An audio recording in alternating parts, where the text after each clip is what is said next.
ପିଠାଟିଏ। ଗପର ନାଁ କଣ? ଗପର ନାଁ ହଁ ଓଲେଇ ଓ ଦୁଲେଇ ନାମରେ ଦୁଇଟି ବିଲେଇ ଥିଲେ। କୋଉ କୋଉ ନାଁରେ? ଓଲେଇ ଆଉ ଦୁଲେଇ। କଣ? ଦିଟା ବିଲେଇ ଥିଲେ। ବିଲେଇ କେମିତି ବୋବାଏ କହିଦେଲ? ବିଲେଇ କେମିତି ବୋବାଏ? ଦିନେ ଦୁଇ ବିଲେଇ ମାଲିକ ଘରୁ ପିଠାଟିଏ ପିଠାଟିଏ ନେଇ ଆଇଲେ। କୋଉଥିରେ? ପାଟିରେ ନେଇ ଆଇଲେ ନା? ପିଠା ନେଇ ପିଠାଟିକୁ ନେଇ ଗୋଟିଏ ଗଛ ମୂଳେ ପହଞ୍ଚିଲେ। କୋଉଠି ପହଞ୍ଚିଲେ? ସେଇଟା ଗଛରେ ଗଛ ମୂଳେ ଦି ଜଣ ପହଞ୍ଚିଲେ। କିଏ? ଓଲେଇ ଓଲେଇ ଦୁଇଟି ବିଲେଇ ହେଲା। ହେଲେ ଖାଇବେ କେମିତି? କେମିତି ଖାଇବେ? ଗୋଟିଏ ପିଠା ନା, କେମିତି ଦି ଜଣ ଖାଇବେ? ଓଲେଇ କହିଲା ହଁ ଓଲେଇ କହିଲା ମୁଁ ବଡ ଖଣ୍ଡ ନେବି। ମୁଁ ବଡ ଖଣ୍ଡ ନେବି। ଓଲେଇ କଣ କହିଲା? ଓଲେଇ କହିଲା ମୁଁ ବଡ ଖଣ୍ଡ ନେବି। ଭାଗ କେମିତି କରିବେ? ଭାଗ କେମିତି କରିବେ? ଗୋଟିଏ ପିଠା ନା, ଭାଗ କରି ମାଡ଼ କରୁ। କିଏ କହୁଛି ମୁଁ ବଡ ଖଣ୍ଡ ନେବି, କିଏ କହୁଛି ମୁଁ ବଡ ଖଣ୍ଡ ନେବି। ନା କଣ? କେମିତି ଭାଗ କରିବେ? ସେଟା ତାଙ୍କ ଭିତରେ କଣ ହେଲା ନା ଫାଳେ ବି ପଡିଲା। ହଁ ସେଇଠୁ କଣ ହେଲା ନା ସେ ଯୋଉ ଗଛ ମୂଳେ ଥିଲେ, ଗଛ ଉପରେ ଗୋଟେ ମାଙ୍କଡ ଥିଲା। କଣ ଥିଲା ଗଛ ଉପରେ? ଗଛ ଉପରେ କିଏ ଥିଲା? ମାଙ୍କଡ ଦି ଜଣଙ୍କର କଳିକି ଦେଖୁଥିଲା। ତାଙ୍କର ଯେମିତି ପାଟି ଶୁଭିଲା ସେ ସେମିତି ଦେଖିଲା। କଣ କହିଲା? ମାଙ୍କଡ କଣ କଲା ନା ଗଛରୁ ଓହ୍ଲେଇ ଆଇଲା। କଣ ହେଲା? ଏଇ ଯୋଉ ବିଲେଇଙ୍କର ପାଟି ଶୁଣିକି, କାହା ପାଟି ଶୁଣିକି? ବିଲେଇ ଦି ଜଣଙ୍କ ପାଟି ଶୁଣିକି ମାଙ୍କଡ ଗଛରୁ ଓହ୍ଲେଇ ଆସିଲା। ଗଛରୁ ଓହ୍ଲେଇ ଆସିଲା। ବିଲେଇ ଦୁହିଁକି କହିଲା ମୁଁ ତୁମ ଦୁହିଁ ପାଖକୁ ନିକିତିଟିଏ ନେଇ ଆସିବି। ନିକିତି ମାନେ ଦେଖିଛ ଯୋଉ ଓଜନ ହୁଏ, ଏମିତି ଓଜନ କରନ୍ତି, ଦେଖିଛ ନିକିତି? ତମ ଘରେ ସବୁ ନିକିତି ଅଛି? ଅଛି। ହଉ ସେଠୁ କଣ କରିବ?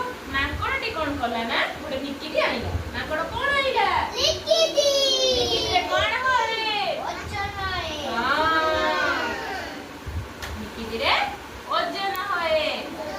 ମାଙ୍କଡ କଣ କଲା ନା ସେ ନିକିତିକି ଏମିତି ଧରିକି ପିଠାକୁ ଏପଟ ଖଣ୍ଡେ ସେପଟ ଖଣ୍ଡେ ପକେଇଲା। କଣ କଲା? ମାଙ୍କଡ ପିଠାଟିକୁ ସେଇଠୁ କଣ ହେଲା? ମାଙ୍କଡ ଧଇଲା ନିକି ଧରି ଗୋଟେ ଏପଟେ ଗୋଟେ ଖଣ୍ଡେ ଏପଟ ଗୋଟେ ଖଣ୍ଡେ ପିଠା ପକେଇଲା। କଣ କଲା? ଯୋଉ ପଟେ ବଡ ଖଣ୍ଡଟା ହେଇଗଲା ସେ ତ ଓଜନିଆ ହେଇଯିବନି ସେଇପଟଟା। ସିଏ କଣ କଲା ନା ଯେତେବେଳେ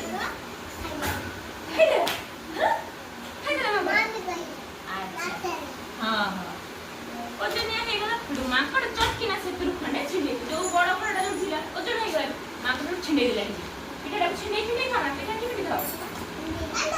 ଦାନ୍ତରେ ଖାଅ? ଛିଣ୍ଡେଇ ଖାଅ ନା ନାଇଁ? ଛିଣ୍ଡେଇ ନା ଗୋଟା ଖାଇଦିଅ? ଓହୋ ପୁର ଲଗେଇ ଖାଆନ୍ତି।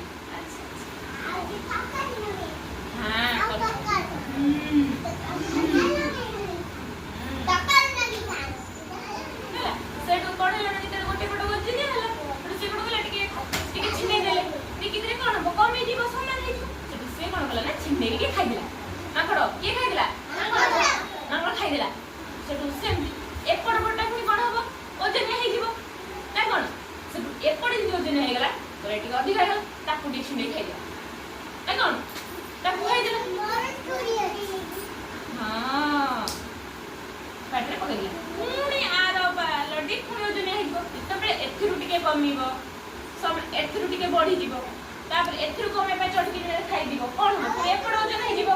ଏଠୁ ନେଇ ଖାଇଦେଲେ ଏପଟ ଓଜନ ହେଇଯିବ। ହବ ନା ନାଇଁ? ହବ ନା? ହଁ ସେଠୁ ହେଇଗଲା। ସେମିତି ମାଙ୍କଡ ତାର ଏମିତି ଖାଇ ଚାଲିଲା ହେଲା। ସେ ପୁଣି ଏମିତି ଟିକେ ଖାଉଛି, ପୁଣି ଏମିତି ଟିକେ ଖାଉଛି, ଏମିତି ହବ, ଏମିତି ସେ ତାର ଖାଇ ଚାଲିଲା। ଏଇପରି ଖାଉ ସବୁ ତକ ପିଠା ଖାଇଦେଲା। କିଏ ଖାଉଥିଲା? ମାଙ୍କଡ ଖାଉ କଣ କଲା? ସବୁ ପିଠା ଖାଇଦେଲା। ଖାଇ ଦେଇକିରି କଣ କଲା? ଗଛ ଉପରକୁ ପଳେଇଲା। କୋଉଠିକି ପଳେଇଲା? ସବୁ ପିଠା ଖାଇକି ଗଛ ଉପରକୁ ତାର ପଳେଇଲା। ସେଠୁ କଣ ହେଲା ନା ଦୁଇଟା ବିଲେଇ କିଏ ତାଙ୍କ ନାଁ? ଦିଟା ବିଲେଇଟା ନାଁ କଣ? ଓଲେଇ। ହଁ ଓଲେଇ ଦୁଲେଇ ତାଙ୍କର କଣ କଲେ ଯେତେବେଳେ ମାଙ୍କଡ ସବୁ ପିଠା ଖାଇଦେଲା ତାଙ୍କ କାନ ମୁଣ୍ଡକୁ ଆଉଁସି ହେଲେ ମନ ଦୁଃଖ କଲେ। କାହିଁକି ମନ ଦୁଃଖ କଲେ? କାରଣ ମାଙ୍କଡ ସବୁ ପିଠା ଖାଇଦେଲା ତାଙ୍କର।